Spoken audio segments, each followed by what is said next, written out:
ఈరోజు మన మధ్య ఎవరైనా ఏదైనా ఒక అపవిత్రత అలవాటు నీ జీవితంలో ఉండి అది నీ ఆత్మీయతను పాడు చేస్తున్నా, అది నీ ఆరోగ్యాన్ని పాడు చేస్తున్నా,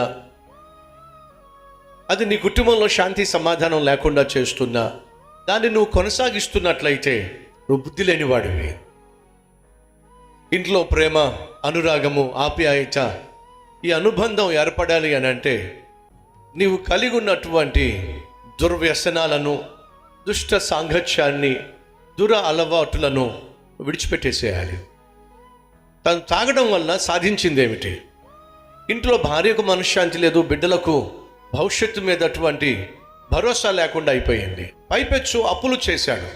తాగుబోతులు, తిరుగుబోతులు, ఇష్టానుసారంగా జీవించేవాళ్ళు సాధారణంగా చేసేదేమిటి? అప్పులు చేయటం. విను సహోదరుడా, విను సహోదరి, దూబరాగా డబ్బులు ఖర్చు పెట్టేవాళ్ళు, దుర్వ్యసనాలకు డబ్బులు తగిలేసేవాళ్ళు వాస్తవంగా నువ్వు సాధిస్తుంది ఏమిటి? రోగం. కిడ్నీలు పాడవుతున్నాయి, లివర్ పాడవుతుంది, నీ గుండె పాడవుతుంది, రక్తం మలినమైపోతుంది, శరీరం బలహీనమైపోతుంది. ఆరోగ్యమే మహాభాగ్యము అని చెప్పి మన పెద్దలు చెప్పారు. చేతులను నీ మహాభాగ్యాన్ని నువ్వు నాశనం చేసుకుంటున్నావు. అడుగుతున్నా, తెలివైన వాడివేనా? ఒకసారి ఆలోచించు. అది బుద్ధిహీనత, అది అజ్ఞానం.